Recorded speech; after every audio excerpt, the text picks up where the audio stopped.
अस्सलाम वालेकुम व्यूवर्स, बिना मैदा डाले, बिना सूजी डाले, बिना मीठा सोडा डाले बनाएंगे आज हम ज़बरदस्त आलू के पकोड़े। बहुत ही सिंपल, बहुत ही आसान तरीके से, वो भी एक ट्रिक से। तो देखते हैं कैसे बनते हैं। इसके लिए ले लेंगे बेसन। बेसन को पहले हमने छानना है अच्छे से, किसी भी चाय भूनने वाली छानी या किसी और चीज़ से भी आप छान सकते हैं। अच्छे से इसको छान लेंगे ताकि इसमें कोई गुठलियाँ वगैरह ना हो।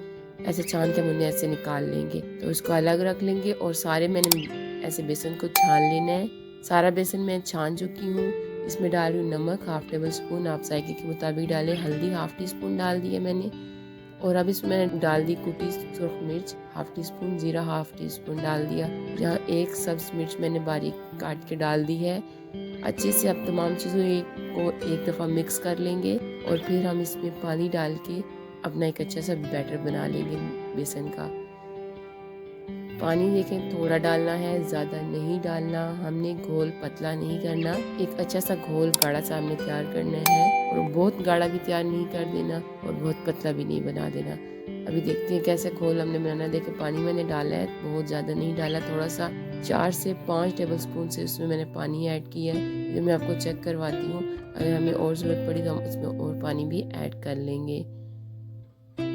ये देखें इसमें मैं 1 टेबल स्पून और पानी ऐड कर रही हूँ। हल्का सा देखें पानी मैंने इसमें और डाल दिया और मिक्स कर लेंगे। और ये बस ज़बरदस्त सा हमारा बेसन का मिक्सचर बन के रेडी हो जाएगा पकौड़ों के लिए। तो इधर यहाँ पे मैं अभी एक स्पून लेती हूँ, आपको चेक करके दिखाती हूँ कैसा हमें चाहिए इसको। ये देखिए मैंने स्पून के साथ आपको चेक करके दिखाया। इसमें आप फिंगर भी ऐसे लगाएंगे तो वो इकट्ठा नहीं होगा। एक लहर सी आ गई है, एक तह सी बन गई है हमारे स्पून के ऊपर। ऐसा हमें बेसन का लिक्विड चाहिए, जिससे हमारे पकोड़े जो है वो फूले फूले भी बनेंगे और मज़ेदार भी। लेकिन इसमें आगे एक और चीज़ हम ऐड करेंगे, वो अभी मैं आपको आगे जाके बताती हूँ। तो इसको रखेंगे साइड पे ताकि ये फूल जाए 10 मिनट के लिए। इतने में आलू को हम काट लेते हैं। आलू मैंने छील के धो लिए हैं। तो पानी ले लेंगे एक बाउल में, आप कटर से काट लें या नाइफ से काट लें। आसानी से काट सकते हैं, नाइफ से भी कटर है तो कटर से काट लें ऐसे। तो बारीक स्लाइस, बिल्कुल बारीक भी नहीं करने और बिल्कुल मोटे मोटे भी नहीं काटने। दरमियाने साइज के हमने आलू काट लेने ऐसे सादा गोल गोल। ये मैं आपको दिखाती हूँ।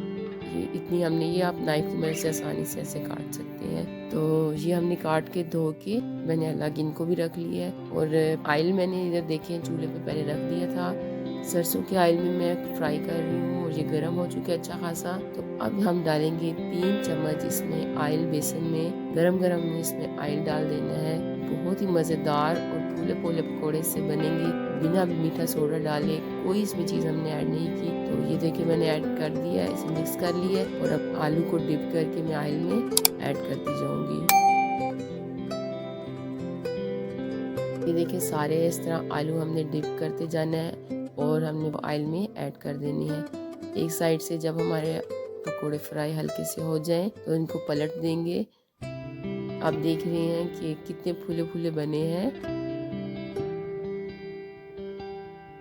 एक साइड से देखें कलर आ चुका है, फ्राई हो चुके हैं। तो दूसरी साइड से भी हमें इसी तरह फ्राई कर लेना है। 2 से 3 मिनट में हमारे पकोड़े बन के रेडी हो जाएंगे। तो इनको अब मैं ऑयल से निकाल रही हूँ।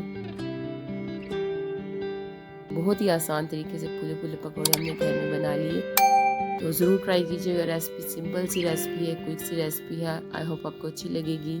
देखिए मैंने बाकी के पकोड़े भी फ्राई कर लिए हैं, तो इनकी फाइनल लुक देखते हैं हम। ये मज़ेदार क्विक आलू के पकोड़े बन के रेडी हैं। बिना मैदा, बिना सूजी, बिना मीठे सोडे के ज़बरदस्त पकोड़े हमने घर पे आज बनाए हैं। तो सिंपल सी रेसिपी है, ज़रूर ट्राई कीजिएगा। आई होप आपको अच्छी लगेगी। वीडियो अच्छी लगे तो लाइक ज़रूर कीजिएगा। चैनल पर नहीं हुए तो सब्सक्राइब कर लें। वीडियो देखने के लिए शुक्रिया। अल्लाह हाफ़िज़।